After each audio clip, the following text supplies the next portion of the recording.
दोस्तों टाइम की बात करें तो 11:12 हो रहे हैं एंड एक एंट्री ली गई है 385 पे ट्रेड कर रहे हैं। कहाँ पे मिला ये देख लेते हैं। 376 पे मिला है एंड अभी जो ट्रेड कर रहे हैं 383 के आसपास ट्रेड कर रहे हैं। सेटअप क्या बनते हुए दिख रहा है उसे भी समझने की कोशिश करेंगे। तो आ जाते हैं चार्ट पे।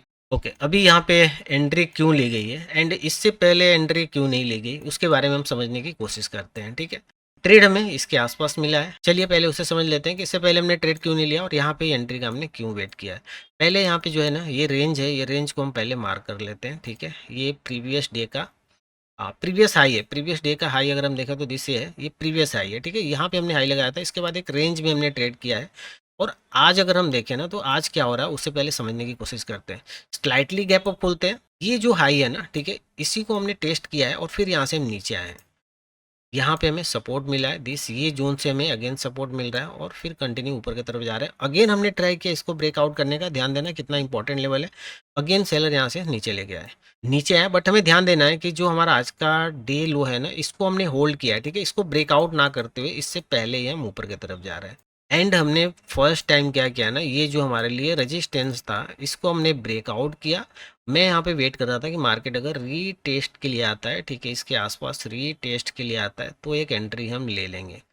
एसएल हमारा बड़ा नहीं होगा अगर यहाँ पे हम एंट्री ले रहे हैं। ठीक है, तो हमारा एसएल कितना बड़ा हो सकता है उससे भी पहले आपको ध्यान रखना है। ठीक है, हमने यहाँ पे 2 बार ट्राई किया था ब्रेकआउट करने का, हम नीचे आ गए, नीचे आ गए। अगेन इसके नियर बाई हमने क्या किया, हल्का सा रिट्रेसमेंट लिया और फिर इसको ब्रेकआउट करके ऊपर निकल गए। तो ये हमारा एसएल होने वाला। अगर यहाँ से हम नीचे आ रहे हैं, ट्रेड हमने यहाँ पे लिया है, रीटेस्ट पे लिया है, अगर इसके नीचे आ रहे हैं और इसी अगर ब्रेक डाउन कर दे रहे हैं तो हमें यहाँ पे लॉस को बुक कर लेना है। ठीक है, जो भी लॉस मिलता है उसे लेके निकल जाएंगे, 10 20 25 30 पॉइंट जो भी मिलता है। ये हमारा एसएल नहीं होगा। देखो अभी आएगा नीचे, यहाँ पे हल्का सा एसएल हंटिंग करते हुए फिर ऊपर निकल जाएगा, तो ये एसएल हमें नहीं रखना। एसएल थोड़ा हम उसके नीचे रखेंगे। अगर इसको ब्रेकआउट कर दे रहा है, ध्यान देना, अगर इसको हम ब्रेकआउट कर दे रहे हैं जो आज का हाई है, ठीक है, तो फिर हम अपने एसएल को क्या करेंगे, यहाँ पे ट्रेल करेंगे। ठीक है, इसके आसपास लेके आ जाएंगे तो लॉसेस हमारे यहाँ पे बड़े नहीं होंगे। अगर नीचे भी आता है तो लॉसेस हमारे बड़े नहीं होंगे। प्रीवियस हाई को हमने ब्रेकआउट किया है। ठीक है, अभी देख लेते हैं कहाँ पे ट्रेड कर रहे हैं। 443 के आसपास अभी ट्रेड कर रहे हैं, 444 के आसपास, 443 के आसपास अभी ट्रेड कर रहे हैं।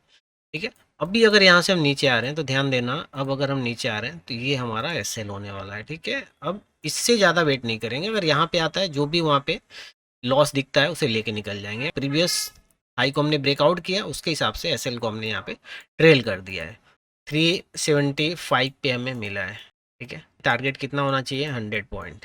फ्राइडे का अगर ट्रेड आपने देखा है तो सेम सेटअप कुछ फ्राइडे का भी था। ठीक है, हमने ब्रेकआउट को ट्रेड किया था, टेस्ट किया था, उसके आसपास एंट्री ली थी। अगेन मार्केट ने प्रीवियस जो सपोर्ट था उसी को सपोर्ट लिया था फ्राइडे को भी, और उसके हिसाब से ही यहाँ पे स्ट्रक्चर बनते हुए दिख रहा है। तो ये हमारे लिए अभी इम्पॉर्टेंट जोन निकल के आ रहा है। ठीक है, जो हमारा प्रीवियस हाई है इसको ब्रेकआउट मिल जाए तो फिर हमें इजीली हमें पॉइंट मिल सकते हैं। अदरवाइज अगेन अगर हम नीचे हम आ रहे हैं तो फिर ये हमारा एसएल लेके जा सकता है। ठीक है, ये जो हमारा एसएल है ना, ये एसएल हिट हो सकता है। देखो यहाँ पे जो पीएनएल है हाइड है, क्वांटिटी कितनी है हाइड है, और ट्रेड हमने कहाँ पे लिया है वो आपको शेयर किया गया है। ठीक है, कहाँ पे हमें एंट्री मिली है। तो इसका रीज़न सिंपल सा है कि हमें जो फोकस करना है ना, हमें फोकस करना है प्रोसेस पे। ठीक है, प्रोसेस पे, लर्निंग पे फोकस करना है, ना कि अर्निंग पे एंड ना कि प्रॉफिट लॉस पे। ठीक है, प्रॉफिट लॉस पे हमें फोकस नहीं करना, हमें फोकस करना है प्रोसेस पे एंड लर्निंग पे। तो वो मैं यहाँ पे आपको अपडेट करने की कोशिश कर रहा हूँ पूरी तरह से। ठीक है, कि मैं क्यों ट्रेड ले रहा हूँ, उसका रीज़न क्या है, फर्स्ट टारगेट क्या होगा, हमारा एसएल क्या हो सकता है, कब हमें ट्रेल करना है, ये सारी चीज़ें मैं आपके साथ डिस्कस करने की कोशिश कर रहा हूँ। ठीक है, देखो अभी यहाँ पे क्या कर सकते हैं, यहाँ से हम पहले भी नीचे जा चुके हैं। ठीक है, इसके आसपास अगर हमें 100 पॉइंट मिल जा रहे हैं तो एग्जिट कर देंगे, वेट नहीं करेंगे, वहाँ पे एग्जिट करेंगे दोस्त। देखो ट्रेडिंग में जो है ना, ट्रेडिंग में लॉस कंट्रोल करना सबसे फर्स्ट फर्स्ट जो स्किल होनी चाहिए ना, लॉस को कंट्रोल करना होना चाहिए। अगर लॉस को हम नहीं संभाल पाएंगे तो फिर प्रॉफिट करने का मौका जो है ना वो हम खो देंगे। और सिर्फ अगर हम लॉस पे फोकस कर रहे हैं तो इसमें गलती क्या कर रहे हैं उसे भी समझने की कोशिश करेंगे। अगर हम सिर्फ लॉस बचाने पे फोकस कर रहे हैं तो इसमें क्या होगा कि जल्दी प्रॉफिट बुक कर लेंगे, बड़े मूव को मिस करेंगे, रिस्क लेने से डरेंगे, और फिर ओवरऑल क्या होगा ना, ग्रोथ जो है ना हमारी वो रुक जाएगी। तो ये भी हमें देखना है, सिर्फ लॉस कंट्रोल पे फोकस नहीं करना है, माइंडसेट क्या होना चाहिए, लॉस छोटा होना चाहिए, प्रॉफिट बड़ा होना चाहिए। यही हमारा माइंडसेट होना चाहिए और यही असली गेम है ट्रेडिंग का। जो भी प्रोफेशनल ट्रेडर है, देखो वो लॉस से नहीं डरते हैं, वो क्या करते हैं, लॉस को कंट्रोल करते हैं और प्रॉफिट को रन करते हैं, प्रॉफिट को रन करते हैं, ये हमें ध्यान रखना है।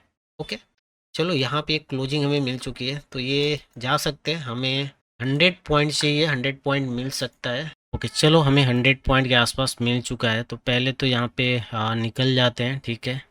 465, ठीक है, थोड़ा वेट करेंगे, 62 आ गए, 70, चलो निकाल देते हैं, ठीक है। कहाँ पे निकले देख लेते हैं, 467 पे हम निकल चुके हैं। दोस्तों आज के लिए इतना ही। वीडियो अच्छी लगे तो प्लीज़ लाइक शेयर कमेंट कीजिए। Okay bye.